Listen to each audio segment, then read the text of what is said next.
नमस्कार साथियों। मैं आशा करता हूं कि आप सभी लोग अच्छे होंगे। मैं भी अच्छा हूं।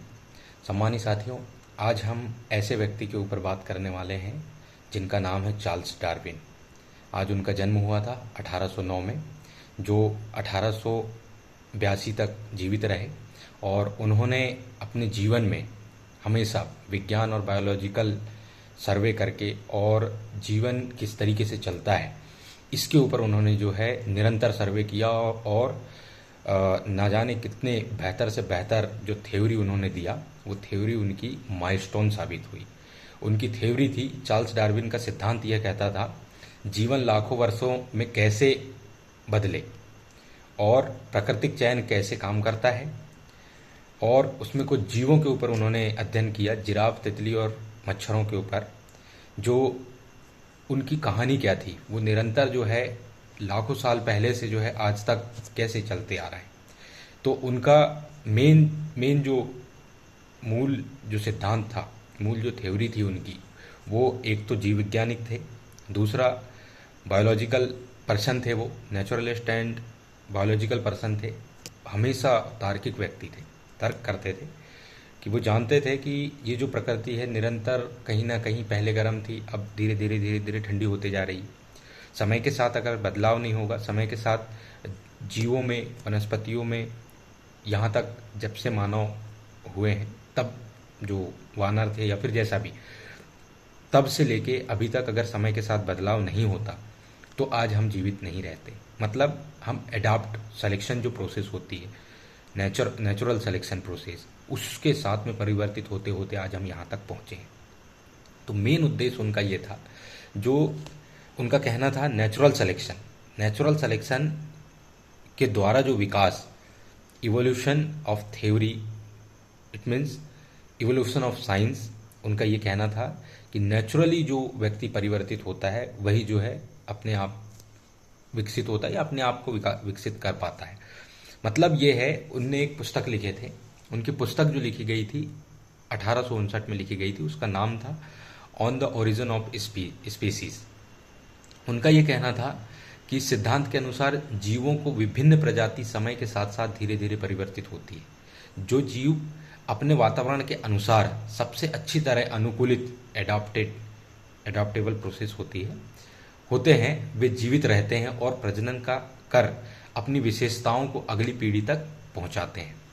डार्विन का सिद्धांत ये कहता है कि जो व्यक्ति, जो जीव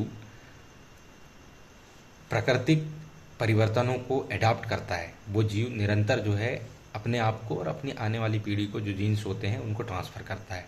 डार्विन के सिद्धांत के अनुसार जो जीव अपने पर्यावरण में सबसे प्रभावी ढंग से ढल जाते हैं, पर्यावरण में सबसे प्रभावी ढंग से ढल जाते हैं, वही जीवित रहते हैं। वे अपने अनुकूल से जुड़े गुणों को अपनी संतानों को सौंपते हैं।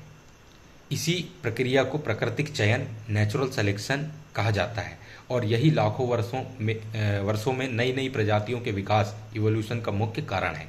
मतलब मेरा सीधा से ये है कि हम जिस तरीके से इस प्रकृति को देखते हैं, वो प्रकृति पहले गर्म थी, फिर धीरे धीरे ठंडी होती गई। पहले डायनासोर थे, डायनासोर के साथ में हम और आप बहुत सारी चीज़ें जानते हैं कि क्या हुआ, और कुछ लोग नहीं जानते हैं।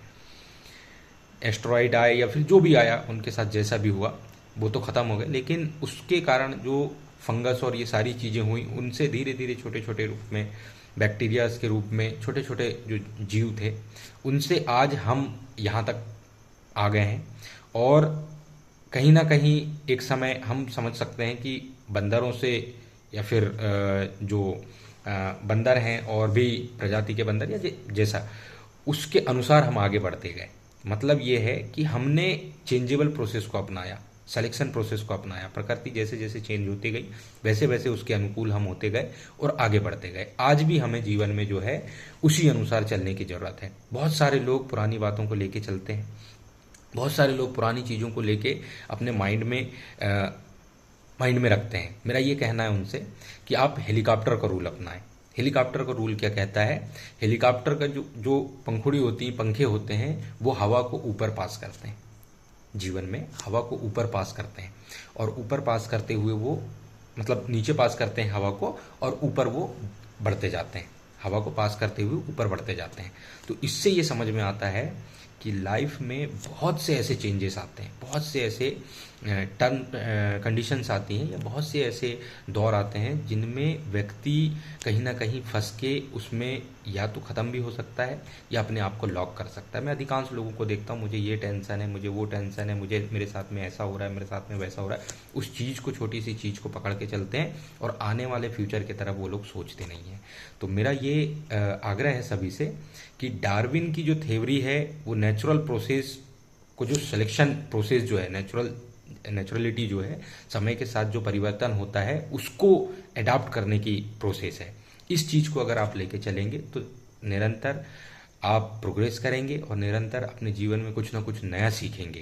तो सम्मानित साथियों, नेचुरल सिलेक्शन आपको करना होगा और उसके साथ में ही आपको जो है इवोल्यूशन, जो विकास जो है आपका, विकासवादी जो सोच है आपकी, नेचुरल सिलेक्शन करते हुए विकासवादी सोच को आपको आगे लेके बढ़ना होगा। यही आशा और विश्वास के साथ में आज जो हम 12 फरवरी में डार्विन जो जन्म लिए थे उनके ऊपर हम आज बात कर रहे हैं। और उनकी जो थ्योरी है वो माइलस्टोन है साइंस की दुनिया में, जिन्होंने बहुत सारे ऐसे जीव विज्ञानी और बहुत सारे ऐसे बायोलॉजिस्ट उन्होंने बताया कि समय के साथ परिवर्तित होना मतलब नई चीज़ों को सीखना और अपने आने वाली पीढ़ी को जो है निरंतर बढ़ाना, अपने जीन्स को बढ़ाना। यही डार्विन की थ्योरी है। बहुत बहुत धन्यवाद साथियों, जानकारी बहुत अच्छी लगी होगी आपको। आई होप हम ऐसे ही निरंतर मिलेंगे। धन्यवाद।